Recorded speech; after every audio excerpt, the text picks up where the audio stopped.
Hi எனக்கிட்டீஸ், இன்றைக்கி என்னோடய third video இதுதான். மை ரக்டு ஹஸ்பண்ட் எபிசோட் 46 தான் பார்க்க போகிறோம். அண்ட் அதுக்கு முன்னாடி லாஸ்ட் வீடியோவில் நான் மியூசிக் ஆட் பண்ணியிருந்தேன்டா. அது நல்லா இருக்கா இல்லை ராவாவே கேட்குறது நல்லா இருக்கா? அது உங்கள் கமெண்ட்டில் சொல்லுங்கள். ஓகே, வாங்க நம்ம வீடியோக்குள்ளே போகலாம். லாஸ்ட் எதிர முடிச்சிருந்தோம் அப்படின்னா, சில நிமிஷம் உங்களை தொந்தரவு பண்ணாமல் அமைதியாகிட்டே இருந்தாலும் உங்களை தான் வாழ்க்கையில் இழக்கக்கூடாது, நீங்கள் அவனுக்கு வேணும் அப்படின்னு நினைக்கிறான். அதுவும் நிரந்தரமாக அப்படிங்கிற ஆசையில் இதுக்கு மேலே உங்களை அனுபவிக்க அவனுக்கு விருப்பம் இல்லை அப்படின்னா கூட இன்றைக்கி உங்கள் கூட இணைஞ்சு வாழ்க்கையை தொடங்கினா இனி பிரச்சனை இல்லை அப்படிங்கிற எண்ணத்தில் மறுபடியும் உங்களை கீழே கெடுத்திட்டான். எதுக்கு நாடுறான் அப்படின்னு கூட தெரியாமல் எதையோ தொலைச்சவனா உங்களோட உடலில் நாடலை தொடங்குறான். மனசுக்குள்ளேருந்து கண்ணீருக்கு பதிலாக ரத்தமே வடிஞ்சிட்ருக்க கண்களை மூடி கிடந்த உங்களுக்கு மறுபடியும் ஏதோ சரியில்லை அப்படின்னே தோண கண்களை திறந்து பார்த்து திணறீங்க. அவனோட பார்வை மோக பார்வையாக இருக்க, அவன் கைகள் பாவாடையில் இருக்கிற நாடால இருக்கு. மறுபடியும் உங்களோட இதயம் உடஞ்சி குப்பையில் போட்ட வேண்டாத பொருள் மாதிரி ஆக்கிடுச்சு. இந்த முறை அவனோட பார்வையும் செயலும் தன்னோட வாழ்க்கையை அடுத்த கட்டத்துக்கு கொண்டு போயிடும். இதுக்கு மேலே போராடி பிரயோஜனம் இல்லை, போராடவும் உங்களால் முடியல. அடங்கி போகிறது தான் உங்களோட வாழ்க்கை. தன்னால் சுயமாக இருக்கவும் முடியாது, காதல் அவன்கிட்ட எதிர்பார்க்கவும் முடியாது. கடைசி வரைக்கும் அடிமை பண்ணாவே வாழ வேண்டியதான் அப்படிங்கிற மாதிரி தான் வந்த கண்ணீரோட அவனையே பார்த்துட்ருக்கீங்க. உண்மையில் உங்களோட இந்த பார்வையை அவனால் சமாளிக்கவே முடியல. அதனாலேயே உங்களோட கண்களை அவன் பார்க்காம இருக்கான். அதுக்காக இனி உங்ககிட்ட இறக்கம் காட்டக்கூடாது அப்படின்ற மாதிரி தான் உங்களோட இதழோட பக்கம் நெருங்கி வரவும் வீட்டில் இருந்த எமர்ஜென்சி எல்லாரும் எல்லா பக்கமும் சத்தம் எழுப்ப தொடங்கிடுச்சு. டேயோட ரூமும் சவுண்ட் ப்ரூஃப் தான், ஆனால் அந்த எமர்ஜென்சி சத்தம் மட்டும் இந்த ரூம்குள்ளே கேட்குறபடி செட்டிங்ஸ் இருந்துச்சு. அந்த சத்தத்தை கேட்டு அடுத்த நொடி உங்களை படர்ந்திருந்த உடலையும் கையையும் விட்டு விலகுறான்.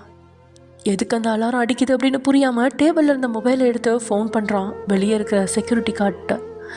என்னாச்சு, எதுக்கு அலாரம் அடிக்குது அப்படின்னு கேட்க, சாரி சார், தெரியாமல் ஆன் ஆகிடுச்சி போல இருக்குது, உடனே ஆஃப் பண்ணுறேன் அப்படின்னு பேசிகிட்டு இருக்கும்போதே அந்த எமர்ஜென்சி அலாரம் நின்றுச்சு. ஆனால் அடுத்ததாக செக்யூரிட்டி கார்டில் பேசிகிட்டு இருந்த மொபைலை ஆம்புலன்ஸ் சத்தம் கேட்குது. ஒரு நொடி திகச்சு போனவன், என்ன ஆம்புலன்ஸ் சத்தம் கேட்குது, அதுவும் நம்ம காம்பவுண்ட்குள்ளே இருந்து கேட்குது, என்ன பிரச்சனை அப்படின்னு கேட்க, சார் அது உங்கள் தாத்தா அப்படின்னு சொன்னதான் உண்டு. பதறி போனட்டே அங்கே இருக்கிற போர்வை இழுத்து கீழே கிடக்கிறவங்க மேலே வீசிட்டு சட்டை பட்டன்களாம் வேகமாக போட்டுட்டவன் ரூம் கதவை திறக்கவும் அங்கே மின்னல் வேகத்தில் ஜிமின் டேயை கட்டி பிடிச்சபடி, அண்ணா தாத்தாக்கு என்ன ஆச்சுன்னு தெரியல, செத்துருவார் போல இருக்கு, டாக்டர் வேற கையை விரிச்சிட்டாரு, என்ன பண்ண, ஆம்புலன்ஸில் அனுப்பி வச்சிருக்கேன், தூரமாக இருக்க உன்னோட ஃப்ரெண்டோட ஹாஸ்பிட்டலுக்கு தான் அனுப்பி வச்சிருக்கேன் அப்படின்னு ஜிமின் சொல்லவும் டேக்கு எதுவுமே புரியல. என்னடா சொல்கிற, நல்லா தானே இருந்தார், திடீர்னு அவருக்கு என்னாச்சு?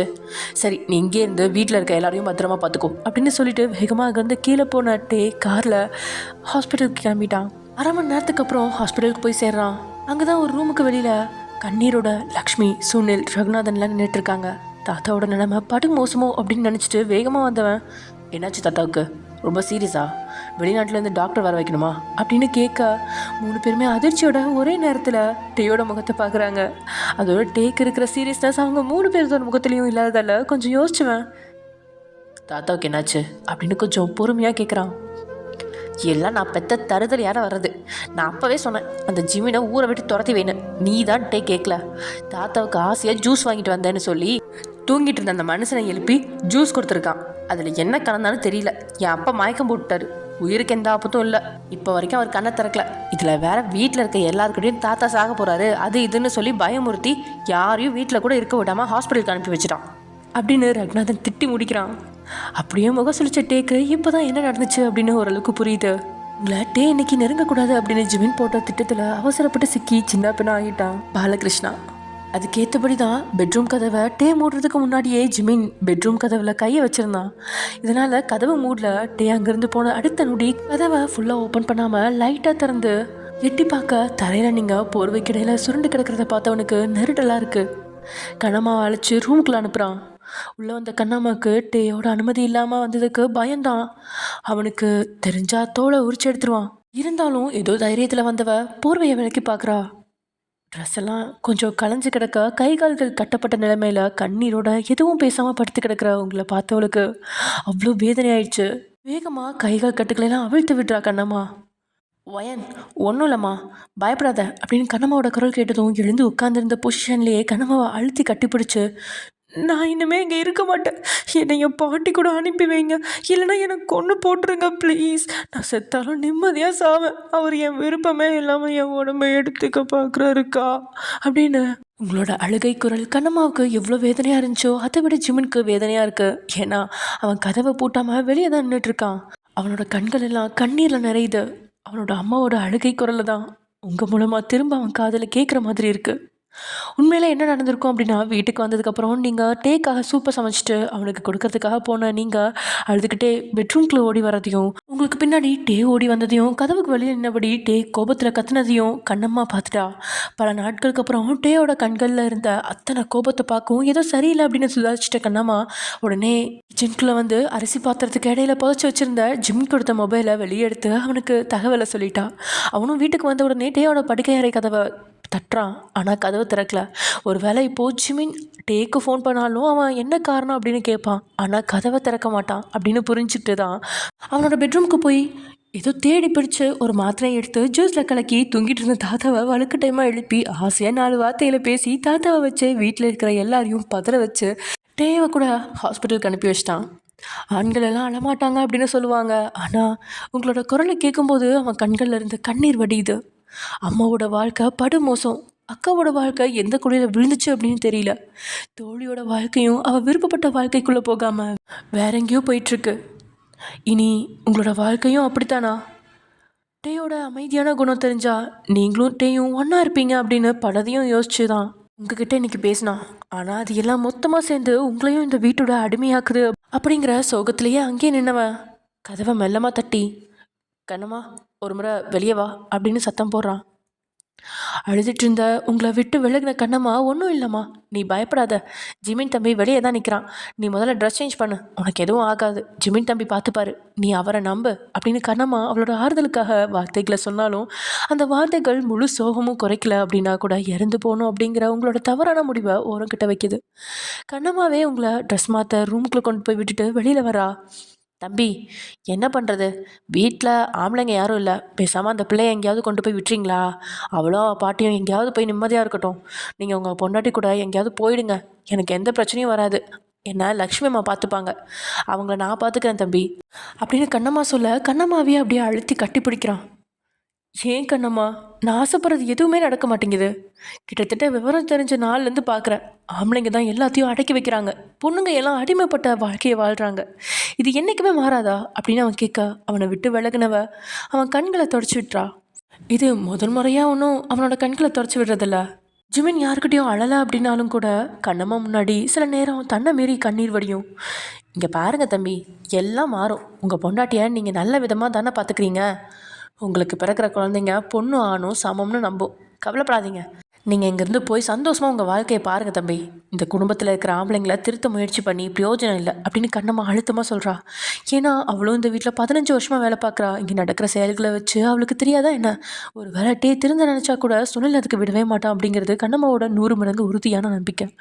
ஆழ்ந்த மூச்சு எடுத்து சில வினாடி யோசிச்சுவேன். அண்ணா திரும்பி வந்தாலும் அண்ணியை எதுவுமே பண்ண மாட்டார், அவரோட டென்ஷன் இந்நேரத்துக்கு குறைஞ்சிருக்கும், அண்ணா வர வரைக்கும் அண்ணியை பத்திரமா பார்த்துக்கோங்க, நாளைக்கு பார்ப்போம் அப்படின்னு சொன்னவன் நகர பார்க்க அவன் கையை பிடிச்ச கண்ணம்மா, என்ன தம்பி பேசுகிறீங்க, அந்த பிள்ளையை கூட்டிகிட்டு போங்க, டே சார் இருக்கிற கோபத்துக்கு என்ன வேணால் பண்ணிடுவார், அந்த பிள்ளை அழுகிறத பார்த்தீங்க தானே, கொண்டு போயிடுங்க தம்பி, இல்லைனா ஒரு ஆட்டோ வாச்சும் பிடிச்சி விடுங்க, நானே இந்த ஆட்டோவில் ஏற்றி வழி அனுப்பி வைக்கிறேன் அப்படின்னு கண்ணம்மா பதற.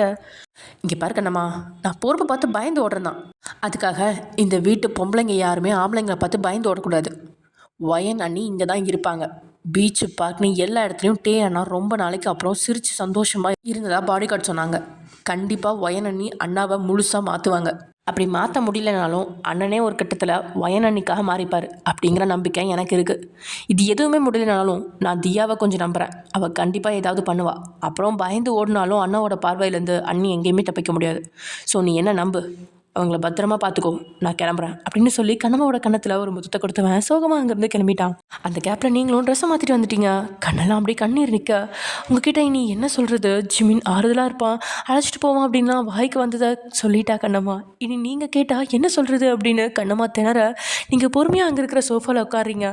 உள்ளே வந்த கண்ணம்மா, பயப்படாத ஒயன், ஜிமின் தம்பி உனக்காக தான் அப்படின்னு பேச தொடங்கும் போதே, நான் எங்கேயும் போகலக்கா, நான் இங்கேயே இருந்துக்கிறேன், வாழ்வோ சாவோ இனி இங்கே தான், அதில் எந்த மாற்றமும் இல்லை.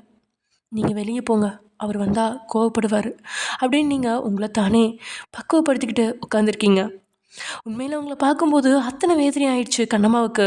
உங்களோட இடத்துல இன்னொரு பொண்ணை நிச்சயம் வச்சு கூட பார்க்க முடியல. அந்த அளவுக்கு உங்களோட வேதனை கண்ணம்மாவை நிம்மதியாக தூங்க கூட விடல. அப்படியே பாவமாக ஒரு பார்வை பார்த்துட்டு கண்ணம்மா அந்த ரூமை விட்டு வெளியே போகிறா.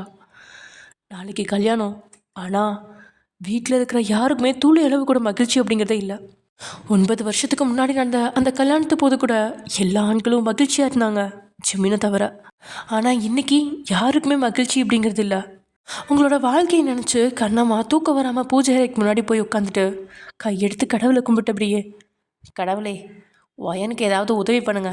இன்னைக்கு தம்பி இவ்வளோ நெருங்கிட்டாருன்னா நாளைக்கு கல்யாணம் முடிஞ்சால் என்னெல்லாம் பண்ணுவார்? பேசாமல் அந்த பாலகிருஷ்ணாவை போட்டு தள்ளுங்க. அந்த கிழமை சத்தானாச்சும் இந்த பிள்ளைக்கு ஒரு வாரம் நிம்மதி கிடைக்கும் அப்படின்னு உங்களுக்காக மட்டும் இல்லை, கேப்பில் தனக்காகவும் சேர்த்து வேண்டிக்கிட்டு கிச்சனில் தூங்காமல் உட்காந்துட்ருக்கா. அதே சமயம் இங்கே நிதானத்தை இழக்காத அளவுக்கு கொஞ்சம் அதிகமாக குடிச்சிட்டான் ஜிமின். அடுத்த அரை மணி நேரத்தில் ஒரு வீட்டுக்கு முன்னாடி போய் நின்னவன் கதவை தட்ட அந்த வீட்டோட கதவை திறக்கிறான் ரித்திக். வெளியில் ஜிமின் நிற்கிறத பார்த்தவன் ஷாக் ஆகி, ஜிமின் நீ எங்க இங்கே அப்படின்னு கேட்க, ஹாய் ப்ரோ, நான் என் பொண்டாட்டியை பார்க்கணும் அப்படின்னு சொல்லவும் கண்களை முழிச்சவன், அதுக்கு எதுக்கு இந்த நேரத்தில் அப்படின்னு கேட்க, இங்கே தியாவும் கிளப்புக்கு போன இடத்துல வேறு வழி இல்லாமல் குடிச்சிட்டு இங்கே வந்து படுத்து கிடக்குறா. அவளால் இல்லை, ரித்திக் தான் கூப்பிட்டு வந்திருக்கான். ஆனால் அவனோட ஃபேமிலியெலாம் அங்கே இருக்கிறனால அவன் தங்கச்சியோட ரூமில் தியாவை படுக்க வச்சுருக்கான். ஜிமின் உங்ககிட்ட பேசுகிற நிலமையில தியா இல்லை, நீங்கள் போயிட்டு நாளைக்கு வாங்க அப்படின்னு ரித்திக் சொல்ல, இல்லை நான் அவளை பார்த்துட்டு போகிறேன் அப்படின்னு சொல்லிட்டு ஜிமின் உள்ளே நுழையிறான். ரித்திக்கும் ஜிமினை பார்த்து வேறு வழி இல்லாமல் அப்படியே விட்டுறான். அவன் தங்கச்சி மட்டும் அழுங்காமல் எழுப்பி வெளியில் கூப்பிட்டு வந்துடுறான் ரித்திக். இங்கே ஜிமின் உள்ளே வளர்ந்ததும் குப்புற படுத்து கிடந்த தியாவை பார்த்துட்டு, தியா அப்படின்னு கூப்பிட அவள் எந்த அசைவும் இல்லாமல் இருக்க அவள் பக்கத்துலேயே உட்காந்துக்கிட்டான். அவளோட ஒரே ஒரு விரல் மேலே தன்னுடைய ஒரு விரலை தூக்கி வச்சவன் பயந்துக்கிட்டே அவளோட முகத்தை பார்க்க இப்போ அவன் எதையும் அறியல. நீ சொன்னது சரிதான் தியா, நான் தான் அவசரப்பட்டு ஏதோதோ பண்ண ட்ரை பண்ணி ரொம்ப பெரிய தப்பு பண்ணிட்டேன். நான் என்ன பண்ணேன், அண்ணி ஒரு வேளை அண்ணாவை விட்டு பிரிஞ்சா என் அண்ணா மொத்தமாக உடஞ்சி போய் மிருகம் மாதிரி வாழ்வார். அதே நேரத்தில் அண்ணா மட்டும் திருந்தி வந்தா என் வம்சமே இனிமேல் யாரையும் அடிமைப்படுத்தாதுன்னு நினச்சேன். ஆனால் இப்போ எல்லாமே தலைகீழாக நடக்குது. அண்ணியை பார்க்குறப்ப என் அம்மாவை பார்க்குற மாதிரி இருக்குது. ஏன் எல்லா ஆம்பளைங்களும் இப்படியே இருக்காங்க? உண்மையாக சொல்கிறேன், நான் ஒரு ஆம்பளையாக பிறந்ததை நினச்சி எனக்கே அசிங்கமாக இருக்குது தெரியுமா? அதுலேயும் அந்த குடும்பத்தில் பிறந்ததை நினச்சி அதை விட அசிங்கமாக இருக்குது அப்படின்னு 2 நிமிஷம் பேசுகிறேன் அப்படின்னு வந்தவன் அரை மணி நேரத்துக்கு மேலே தூங்கிக்கிட்டு இருந்தவகிட்ட அப்படியே உட்காந்து பேசிக்கிட்டு இருக்க போதையில் கிடக்கிற தியாவுக்கே மூளை குழம்பி போனது மாதிரி ஆயிடுச்சு. இதனால் படார்னு எழுந்தவ நிலவு வெளிச்சத்தில் தன் முன்னாடி இருக்கிறவன் பிரகாசமா அழகான தெரிஞ்சாலும் தியா கண்ணுக்கு யாருன்னே தெரியாமல் குழம்புனவ கழுத்தை பிடிச்சி நெரிக்கிறா. ஏய் கிழவி, உன்கிட்ட பல நாள் சொல்லிட்டேன், ராத்திரி நேரத்தில் நான் தோக்குறப்ப தொந்தரவு பண்ணக்கூடாதுன்னு. நீ ஆதி காலத்துலேருந்து இப்போ வரைக்கும் என்னை டார்ச்சர் பண்ணுற. கூடி சீக்கிரமாக உன்னை போட்டு தள்ளிடுவேன், ஒழுங்காக படு அப்படின்னு ஜிமினை இழுத்து கட்டில் தள்ளி அவன் பக்கத்தில் படுத்தவ காலை தூக்கி அவன் வயிற்றுல தொப்புன்னு போட்டுட்டு தூங்குறா. இங்கே ஜிமினும் வழியில் சில நொடி துடிச்சவன் அப்புறம் அவனும் தன்னை அறியாமே தூங்கிட்டான். இது ரித்திக் மட்டும் இல்லை, அவனோட குடும்பத்தினரும் பார்த்துட்டு தான் இருக்காங்க. ஆனால் யாருமே தப்பாக நினைக்கல. தப்பாக பார்க்கக்கூடாது அப்படிங்கிறதுக்காகவே தியா இப்போது ஜிமின்க்கு மனைவியாக நடிச்சிட்ருக்க விஷயத்தை பற்றி வீட்டில் இருக்கிறவங்க கிட்ட சொல்லிட்டான். தியாவும் ரித்திக்கும் அது போல் நிறைய வேஷங்களை போடுவாங்க அப்படின்னு தெரிஞ்சதால் அவங்களும் பெருசாக எடுத்துக்கலாமா. தூங்கிட்டதுக்கப்புறம் ஜிமினை தூக்கிக்கிட்டு வந்து ரித்திக்கோட ரூமில் போட்டுட்டு பழையபடி எல்லோரும் தூங்க ஆரம்பிச்சிட்டாங்க. எல்லாரும் தூங்கினாலும் ரித்திக்கு மட்டும் தூக்கமே வரல. என்னமோ தியா எல்லாருடைய மனைவியா காதலே நடிக்கிறா. அப்போ எல்லாம் அவனுக்கு எந்த ஒரு நெருடலுமே இல்லை. ஆனால் ஜிமினோட மனைவியை நடிக்கும்போது அளவுக்கு அதிகமாக ஜிமினை திட்டுறான் அப்படின்ற பெயரில் அவனை பற்றி தான் திரும்ப திரும்ப பேசிக்கிட்டே இருக்கா. சில நேரம் ஜிமினோட செயலை ரித்திக்கோட செயலோட ஒப்பிட்டு ஜிமினை புகழ்ந்து பேசுகிறா. அப்படிங்கிறது தான் அவனோட கலக்கத்துக்கு காரணமாக இருக்குது. அதுக்காக அவன் ஜிமினை ஒரு எதிரியாக எதுவும் நினைக்கல, அவனையும் ஒரு நல்ல நண்பனாக தான் பார்க்குறான். கடைசியாக தூங்கிட்டு இருந்த ஜிமின் ரித்திக் மேலே கையை தூக்கி போட்டு அவன் மேலே மொத்தமாக சரிஞ்சு படுக்க எல்லாம் தலை எழுத்து அப்படிங்கிற மாதிரி ரித்திக்கும் தூங்க ஆரம்பிச்சிட்டான். இதே நேரத்தில் தான் ஹாஸ்பிட்டலேருந்து மின்னல் வேகத்தில் காரை ஓட்டினபடியே வீட்டுக்கு கிளம்புறான். அதே காரில் லக்ஷ்மியும் உட்காந்துருக்கா. டேய் தப்பாக நினைக்காதப்பா. ஜெமின் எப்போ பார்த்தாலும் இப்படி தான் லூசுத்தனமாக ஏதாவது பண்ணிகிட்டு இருப்பான். அவனோட அப்பா தான் அவனை வெறுக்கிறாரு. நீயும் அவனை வெறுத்துறாதப்பா. அவன் ரொம்ப நல்ல பையன்டா அப்படின்னு அண்ணன் தம்பிக்குள்ள பிரச்சனை வரக்கூடாது அப்படிங்கிற பயத்தில் லக்ஷ்மி சொல்ல காரை ஓரமாக நிறுத்திட்டு லக்ஷ்மியை பார்த்தவன் அவங்க கண்ணில் தேங்கி இருந்த கண்ணீரை ஒரு கர்ச்சீஃபால் தொடச்சி விட்டுட்டு, லக்ஷ்மி அம்மா, தம்பி தாத்தாவை கொலையே பண்ணால் கூட எனக்கு கோபம் வராது. அப்பாவும் சித்தப்பாவும் தம்பியை பற்றி தப்பாக பேசுகிறாங்கன்னு நான் என்றைக்குமே என் தம்பியை வெறுக்க மாட்டேன். உண்மையை சொன்னால் இன்றைக்கி தாத்தாவுக்கு உடம்பு முடியாமல் வந்ததால தான் ஒரு பெரிய தப்பை பண்ணுறதுக்காக இருந்தேன்னா கொஞ்சமாவது டைவர்ட் ஆகியிருக்கேன். ஸோ எனக்கு தம்பி மேலே கொஞ்சம் கூட கோபம் இல்லை அப்படின்னு டேயோட வார்த்தை லக்ஷ்மிக்கு புரியல. ஆனால் அவன் செய்ய இருந்த தவறை புரிஞ்சுக்கிட்டான். இவ்வளோ நேரம் உங்கள் மேலே இருந்த கோபம் முழுசாக குறையலை அப்படின்னாலும் கொஞ்சம் குறைஞ்சிருச்சு. வற்புறுத்தி உங்களை அனுபவிக்க முயற்சிச்சது தப்பு அப்படிங்கிறத ஹாஸ்பிட்டலில் இருக்கும்போதே யோசிச்சிட்டான். அதுக்கான காலமும் அவனுக்கு கிடச்சிருச்சு. ஒரு வேளை வீட்டில் இருந்திருந்தா நிச்சயம் அதை பற்றி யோசிச்சிருக்கவே மாட்டான்.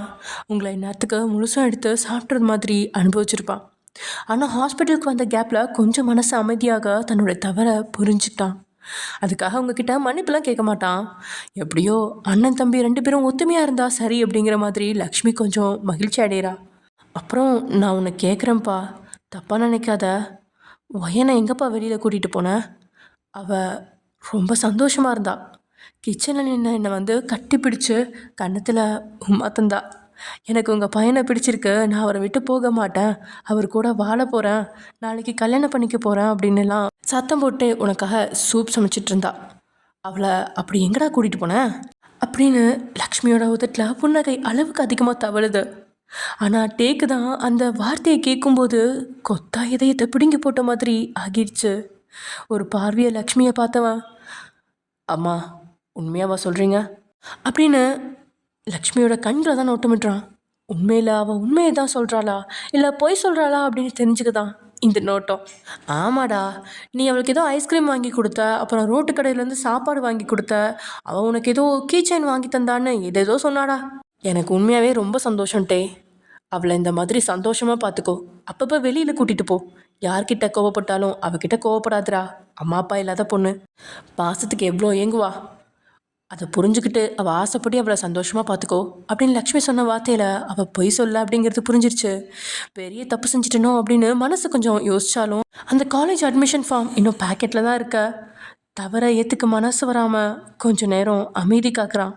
அவன் ஏதோ குழப்பத்தில் இருக்கிறான். ஆனால் என்ன குழப்பம் அப்படின்னு தெரியாது.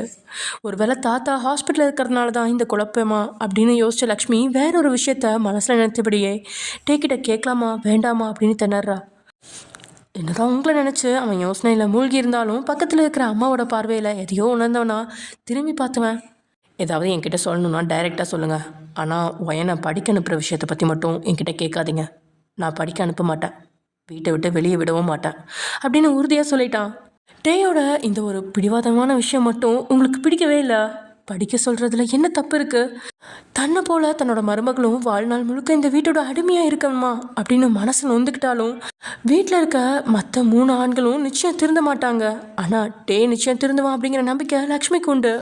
அப்படிங்கிறதுனால அந்த விஷயத்த ஓரம் கட்டினவ தன்னைத்தானே கொஞ்சம் தைரியப்படுத்திட்டு, அது ஒன்றும் இல்லைப்பா, நாளைக்கு உனக்கு கல்யாணம், நம்ம சொந்த பந்தம் எல்லாரும் வந்தாச்சு, ஹோட்டலில் தான் தங்கியிருக்காங்க, ஆனால் கொஞ்சம் பேர் வரலையேப்பா அப்படின்னு லக்ஷ்மி பயந்துக்கிட்டே சொல்ல, அம்மா எல்லாரும் வந்தாச்சு, இனி மயூரோட அம்மா அப்பா வரணும், வெளிநாட்டில் இருக்க மாமா மாமி வரணும், அவங்க நாளைக்கு வருவாங்க, பி கூல்.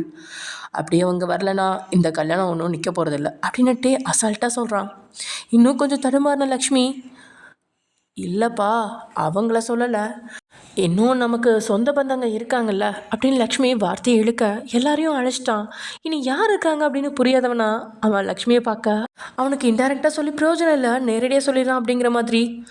அது என் பொண்ணு வினிஷா இன்னும் வரலையேப்பா அப்படின்னு பேசிகிட்டு இருக்கும்போதே ஓங்கி கார் ஸ்டேரிங்கில் டே ஒரு அடி அடிக்க லக்ஷ்மிக்கு இதையும் பதறிடுச்சு. அவனுக்கு அவ்வளோ கோவம் வந்துருச்சு. அந்த ஒரு பேரை கேட்டதுக்கு ஏதோ பைத்தியக்கார மாதிரி கோவத்தில் கொதிச்சவன் லக்ஷ்மி கிட்ட மட்டும் கோவப்படக்கூடாது அப்படிங்கிறதுக்காக காரை விட்டு வெளியே இறங்குறான். கொஞ்சம் தள்ளி வந்து நின்னபடி காரோட பின்புறத்தில் தாறுமாறாக அடித்து அவனே காயப்படுத்திக்கிறான். லக்ஷ்மிக்கு இங்கே பயத்தில் உயிரே போயிடுச்சு. மகன் தன்னை காயப்படுத்திக்கிறான் அப்படிங்கிறத தாங்கிக்கவே முடியல. ஆனால் கார்லேருந்து கீழே இறங்கினா பிரச்சனை வேறு மாதிரி மாறும். டே இன்னும் கோவப்படுவான். கொஞ்ச நேரம் அவனை அப்படியே விட்டுட்டா அவனே சமாதானம் ஆகும் அப்படிங்கிறதுனால லக்ஷ்மியும் கண்களில் கண்ணீரோடு உட்காந்துட்ருக்கா. 15 நிமிஷத்தில் சமாதானமாகி காருக்குள்ளே வந்து ஏறுறான். முகத்தில் எந்த கோபத்தையும் காட்டிக்காம அமைதியானவன். சாரி லக்ஷ்மி அம்மா, வினிஷான்னு யாருமே என் குடும்பத்தில் இல்லை. கண்ட கண்ட ஓடுகாலிகளை எனக்கு ஞாபகப்படுத்தாதீங்க. அவங்க வீட்டுக்கு எந்த ஒரு இன்விடேஷனும் போகவும் இல்லை, அவங்க வரவும் மாட்டாங்க. மீறி அவள் என் கண்ணு முன்னாடி வந்தால் அவளை மொத்தமாக கொளுத்தி போடுவேன் அப்படின்னு அழுத்தமான வார்த்தையை சொல்லிட்டு காரை ஸ்டார்ட் பண்ணி வீட்டுக்கு வரைகிறான். டேயோட வார்த்தையால் லக்ஷ்மிக்கு முகமே வாடிச்சு. அவன் பக்கம் திரும்பி கூட பார்க்காம தலையை திருப்பிக்கிட்டு உட்காந்து அந்த லக்ஷ்மியோட கண்கள் எல்லாம் கண்ணீர் தான். ஒரே மகள், ஆனால் அவளை ஊரறிய ராணி மாதிரி பார்த்து வளர்க்க முடியல. ஏதோ ஒரு அனாதை மாதிரி யாருடைய பொறுப்புலேயே வச்சு வளர்த்தனா. தான் குடும்பத்தினர் சொன்னவனுக்கு தான் அவளை கல்யாணமும் பண்ணி வச்சா. ஆனால் மொத்த குடும்பமும் தன்னோட மகளை வெறுக்குது. மாமியார் வீட்டில் அவள் எப்படிப்பட்ட வேதனையை அனுபவிக்கிறா அப்படின்னு தெரியும். ஆனால் ஒரு வார்த்தை ஆறுதலுக்காக கூட அவகிட்ட பேசவும் முடியல, அவளை பார்க்கவும் முடியல. ஏன் உயிரோடு இருக்கிறாளா அப்படின்னு கூட தெரியாமல் இருக்கிற பெத்த தாயோட மனசு பற்றி எரியுது. அதே நேரத்தில் டேக்கு முன்னாடி வெளிப்படையாக அழ முடியாமல் உள்ளுக்குள்ளே வேதனையை புழுங்கிக்கிறா. நேராக டேயோட கார் கிம் ஃபேமிலி காம்பவுண்டுக்குள்ளே நுழைய லக்ஷ்மியோட கதவை திறந்து விட்டுறவன் அவள் கையை பிடிச்சி இழுத்துட்டு வந்து தோட்டத்துக்கு அழைச்சிட்டு வந்து அங்கே அவளை உட்கார வச்சு குழந்த மாதிரி அவன் மடியில் படுத்துட்டான். டேக்கு கல்யாணம் ஆகிறதுக்கு முன்னாடிலாம் வாரத்துக்கு ஒரு முறை இப்படி தான் லக்ஷ்மியோட மடியில் படுப்பான். இல்லைன்னா அவள் வயிற்றுல டேயோட தலை இருக்கும். அப்படி ஒரு குழந்தைத்தனமாக தூங்குவான். ஆனால் வாரத்தில் ஒரு நாள் தான் அப்படி இருப்பான். மற்ற 6 நாட்களும் அவன் கொலைகாரன், கோபக்காரன், பைத்தியக்காரன் அப்படின்னு பல விதத்தில் சொல்கிற அளவுக்கு தான் இருப்பான். ஆனால் நீங்கள் வந்ததுக்கப்புறம் அவனோட கோபம், பிடிவாதம் எல்லாமே யாரும் எதிர்பார்க்காத அளவுக்கு குறைஞ்சிருச்சு அப்படிங்கிறத லக்ஷ்மியால் நல்லா உணர முடியுது.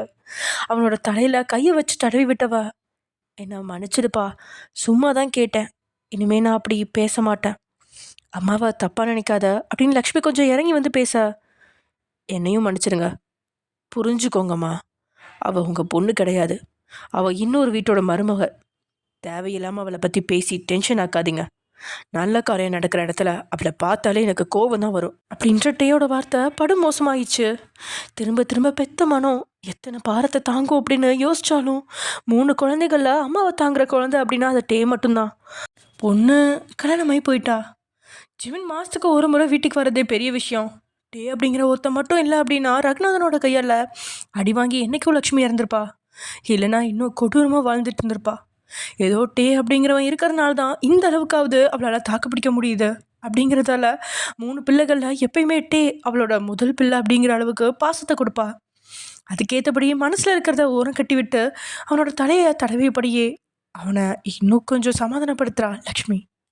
இப்படியே 1/2 மணி நேரம் தாண்டி தன்னோட பெட்ரூம்குள்ளே நுழையிறான் டே. சோஃபாவில் சாஞ்சபடி தூங்காமல் கண்ணீரோட உட்காந்துருந்த உங்களை டே பார்த்த விடும், எழுந்துட்டீங்க, இவ்வளோ நேரம் கொஞ்சம் மனசை சமாதானப்படுத்திட்டு தான் இருந்தீங்க, ஆனால் டேயை பார்த்த உடனே மறுபடியும் இதயம் எல்லாம் படபடக்க தொடங்கிடுச்சு. பயத்தில் மொத்த சேலை முந்தானையும் சேர்த்து நீங்கள் சுருட்டி மடித்து பிடிச்சிட்ருக்கீங்க. உங்களை போல தான் பெட்ரூம்குள்ளே நுழைஞ்சதும் கண் முன்னாடி நின்றுட்டுருக்க உங்களை பார்த்தவனுக்கு லேசாக கோவம் எட்டி பார்க்குது. ஆனால் இனி உங்களை காயப்படுத்தவும் தீண்டவும் மனசு வரல. எதுவும் பேசாமல் போய் படுத்து தூங்கிட வேண்டியதுதான் அப்படின்னு அவனோட மனசு சொல்ல, உங்களையே பார்த்தபடி ட்ரெஸ் மாத்திர ரூமுக்கு போனவன் நார்மல் ட்ரெஸ்ஸை போட்டுக்கிட்டு வெளியே வரான். நீங்கள் பயத்தில் அவன் பக்கம் கூட போகாமல் விலகி நிற்க லைட் ஆஃப் பண்ணிட்டு போய் பெட்டில் படுத்துட்டான். அதுவும் சில நாட்களாக ஏசி போடாமல் படுத்தவன் இன்னைக்கு ஏசியை வழக்கத்தை விட அதிகமாக கூட்டுறான். 9 நாளாக தொடர்ந்து சோஃபாவில் படுத்தவன் இன்னைக்கு பெட்டில் படுத்துட்டான். அவன் பேசாததை நினச்சி வருத்தம்லாம் இல்லை உங்களுக்கு, எப்படியோ பிரச்சனை மறுபடியும் தொடரலையே, அது வரைக்கும் சந்தோஷம் அப்படின்னு மனசில் நினச்சி நீங்கள் அமைதியாக சோஃபாவில் படுத்துட்டீங்க. ஆனால் ஏசியோட கூலிங் அதிகமாக இருந்ததில் கண்களை மூடவே முடியல. உடல்லாம் நடுக்கம் கொடுக்க தொடங்க ட்ரெஸ்ஸிங் ரூமில் ஒரு போர்வை இருக்கிறத நினச்சி அதை எடுக்கிறதுக்காக ரூம்குள்ளே நுழைஞ்சு நீங்கள் போர்வையை எடுக்கும்போது கீழே கிடந்த டேயோட ட்ரெஸ் எடுத்து ஒதுக்கி வைக்கிறதுக்காக தூக்கிடப்ப பேக்கெட்குள்ளே ஏதோ இருக்கிறத உணர்ந்து என்ன அப்படின்னு எடுத்து பார்க்க இன்னும் ஹார்ட் அட்டாக்கே வந்து நின்றுச்சு உங்களுக்கு. உங்களால் உங்கள் கண்களே நம்ப முடியல. ஜிமின் கொடுத்த அட்மிஷன் ஃபார்ம் எப்படி டேயோட கையில் வந்துச்சு? ஜிமின் நிச்சயம் இதை கொடுத்துருக்க மாட்டான் அப்படின்னு உங்களுக்கு தெரியும். அதோட இப்போ தான் டேயோட மொத்த கோபத்துக்கான காரணமும் புரியுது. வெளியே தன்னை அழைச்சிட்டு போய் வழக்கத்துக்கு மாறா கொஞ்சம் பாசம் காட்டினவனை தேவையில்லாமல் மிருகமாக மாற்றிட்டணும். சுருட்டி வச்சிருந்த பேப்பரை தூக்கி வீச மனசு வராமல் அதையே சில நொடி பார்த்த நீங்கள் திரும்ப திரும்ப ஒரே தப்பை தான் செய்கிறோம் அப்படின்னு தெரிஞ்சாலும் படிக்கணும் அப்படிங்கிற ஆசையில் அந்த பேப்பரை மட்டும் யாருக்கும் தெரியாமல் மறைச்சி வைக்கணும். அடுத்ததாக தியா கிட்ட இந்த ஃபார்மை கொடுத்து தனக்கான அட்மிஷனை போட்டு விடலாம் அப்படின்னு யோசிக்கிறீங்க. அதோட ஜிமினோட கண்களில் படாமல் இதை எங்கே மறைச்சி வைக்கிறது அப்படின்னு நீங்கள் திணறி நிற்கும்போது தூங்காமல் என்ன பண்ணுற அப்படின்னு டேயோட கோபமான சத்தம் வெளியே கேட்குது. எந்த பக்கம் திரும்பினாலும் டே தவிர வேறு எதுவுமே இல்லையா அப்படிங்கிற அளவுக்கு பதறி போன நீங்கள் பேப்பரை முதுகுக்கு பின்னாடி மறைச்சபடியே திரும்பி பார்க்குறீங்க. வாசல்ல கையை கட்டிக்கிட்டு புருவத்தை உயர்த்தினபடியே உங்களையே பார்த்துட்டு இருக்கிறான் டே.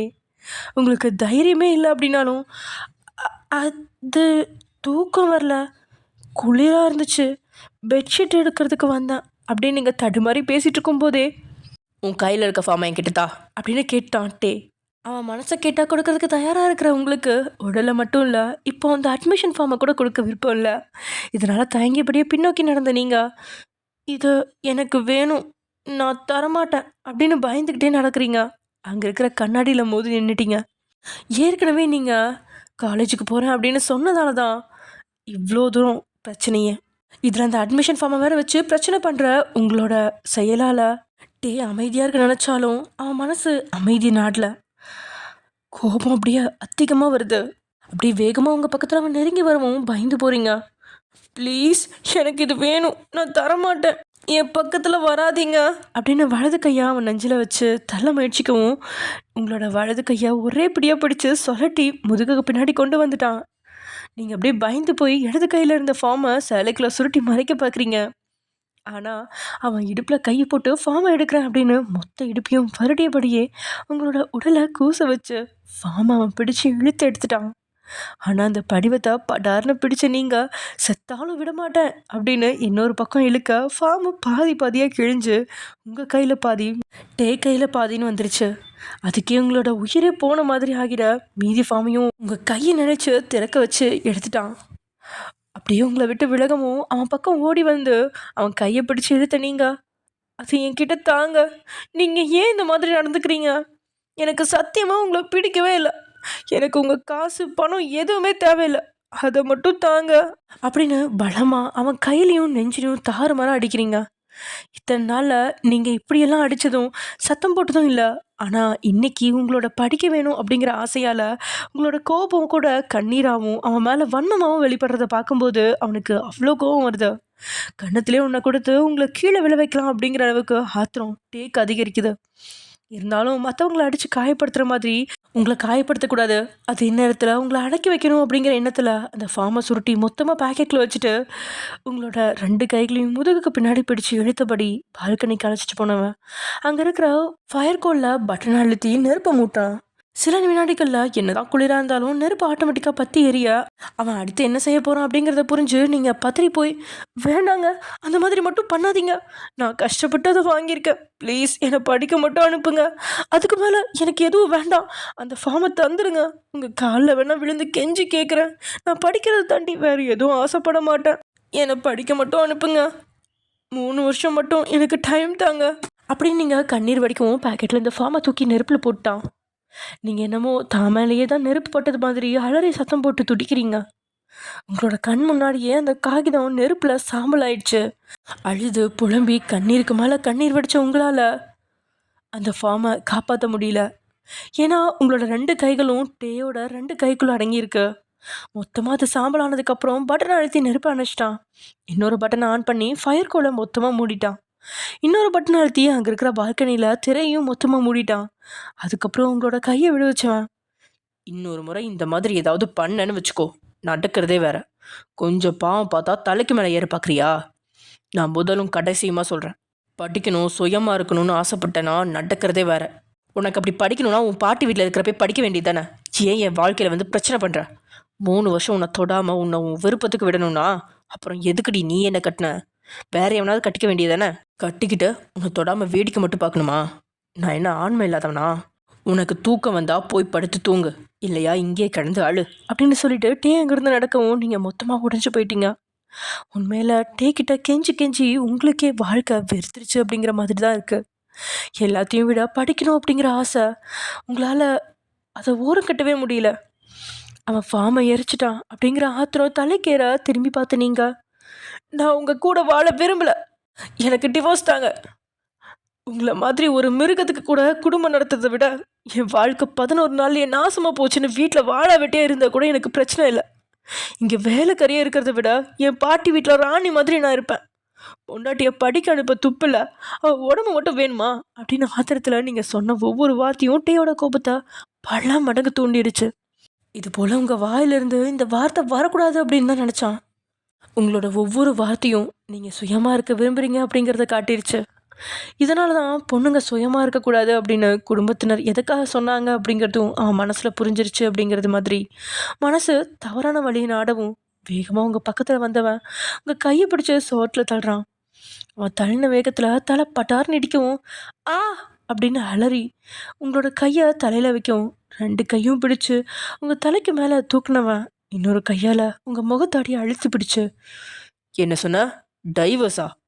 கட்டிக்கிட்ட 11 நாள்லேயே புருஷன் வேண்டாம் விவாகரத்து தாங்க போகிறேன்னு சொல்கிறியே, நீ எல்லாம் என்ன பொண்ணு? எதுக்கெடுத்தாலும் பாட்டி வீட்டுக்கு போகிறேன்னு சொல்கிற. என்ன உண்மையாகவே பாட்டி வீட்டுக்கு தான் போறியா இல்லை வேற எவனையாவது பார்க்க போறியா? உனக்கு விவாகரத்து வேணும்னா எதுக்குடி என்ன கட்டிக்கிட்ட? எவனையாவது ரோட்டில் போகிறவனை கட்டிக்க வேண்டியதானே? பணம் இருக்கிற ஒருத்தன் கிடைச்சான்னு கட்டிக்கிட்டு இப்போ புருஷன் கூட வாழ கசக்குதா உனக்கு? அதுலேயும் என்ன சொன்ன? படிக்க அனுப்ப துப்பு இல்லை, படுக்கிறது மட்டும் கூப்பிட்றேன்னு சொல்கிறியா? நான் எவளையோ படுக்க கூப்பிடல, உன் கழுத்தில் தாலி கட்டிட்டு தாண்டி கூப்பிட்றேன். ஒரு காலேஜ் அட்மிஷன் ஃபார்ம் வாங்கினதுக்கே நீ விவாகரத்து லெவலில் பேசுகிற. நான் நாளைக்கு உன்னை காலேஜுக்கு அனுப்பி படிக்க வச்சா என்னென்ன பேசுவ? நானும் உன்னை கஷ்டப்படுத்தக்கூடாதுன்னு பார்த்தா உன் வாய் தான் உனக்கு வம்பா இருக்குது.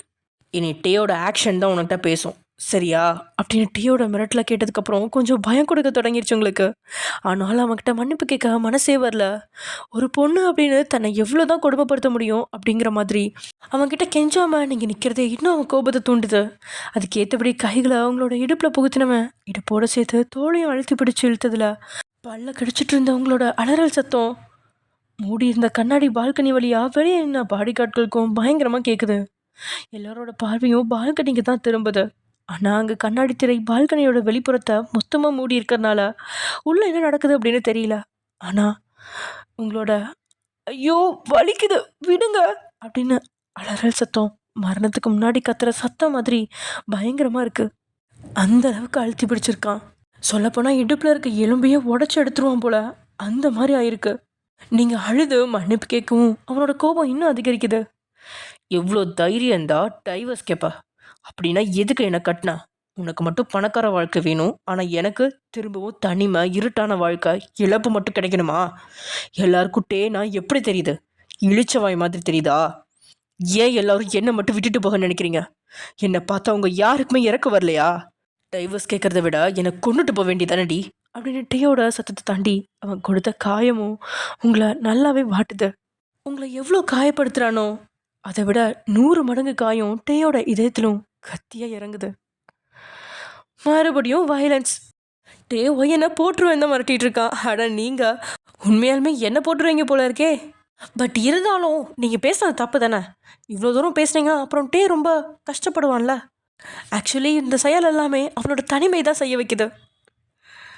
ஓகே ஃப்ரெண்ட்ஸ், இதோட நான் அப்படியே அப்பீட் ஆயிடுறேன். நாளைக்கு பார்ப்போம். பாய்.